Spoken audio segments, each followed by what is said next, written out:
On Google Hangout, I'm joined by Karabo, who's the founder of P Management, and she actually discovered at a very young age that there was a niche market in sport that she's since used to grow her business.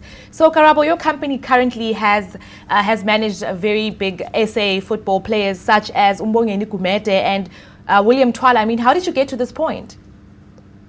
Well, Dombi, thank you for considering them as big players. I think many other people in the field would call them medium to average players. But how I got into it is really by finding them as young players, unknown players, from the talent that they had and piercing them into amateur structures like the NFD and the amateur leagues that are not known. It is from there that really their talent catapulted them rather than me doing much hard work. So the strategy was to find talented amateur players and pierce them into a professional system. That's the model of P management. And now, since you are dealing with professional football players, how easy is it, especially when their reputation is on the line?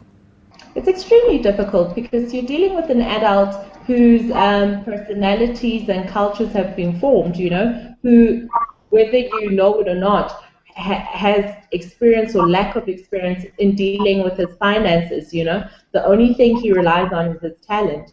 And you have to come in and say, look, I think there's avenues you need to look at. You need to know that football is a very short-term career.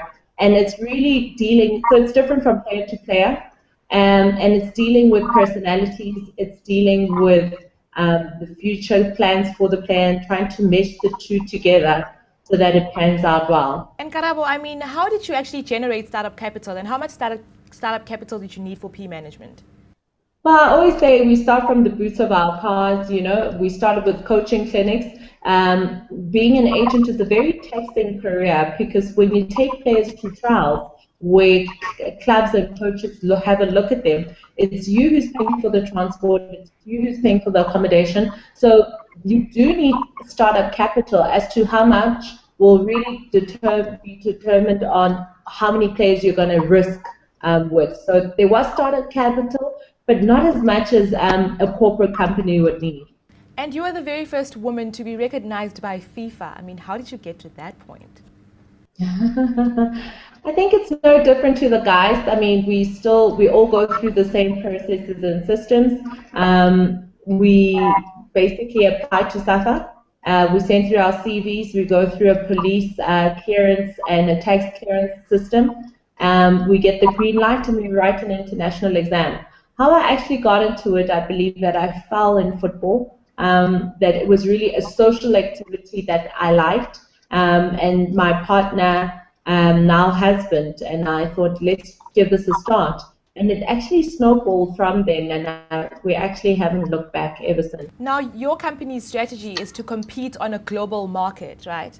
So considering the fact that, I mean, South African athletes, most of them are not that much internationally recognized. So how do you actually plan on getting onto that level?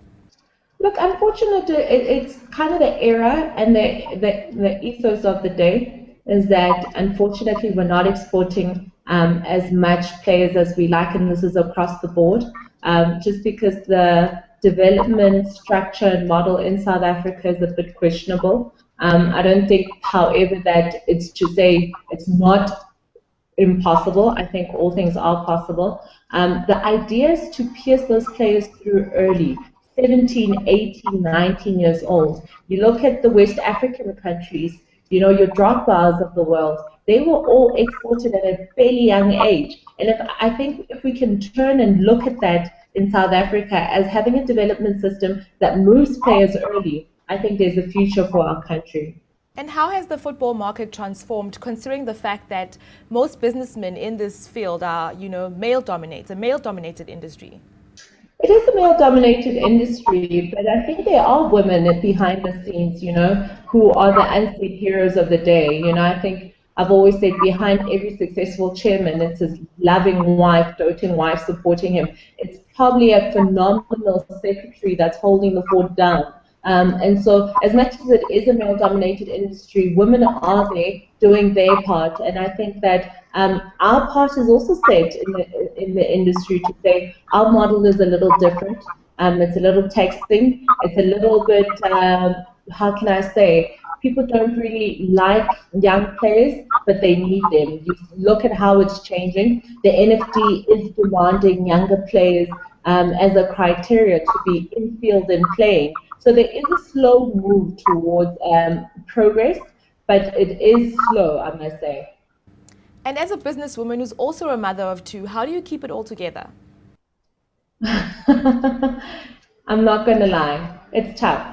At the end of the day, I think the greatest quote I heard, and which is what I live by, is by Oprah, who says intention is everything. So, as much as I do have two beautiful young girls, I intend to be the best that I can be in terms of a mother. So, I'm home by 6 o'clock. I intend to be the best that I can be as a law student. So, I'm at school diligently. I intend to be the best I can be in football, and I apply myself that way. So it is stressful, but I think if you have the right intention, anything is possible.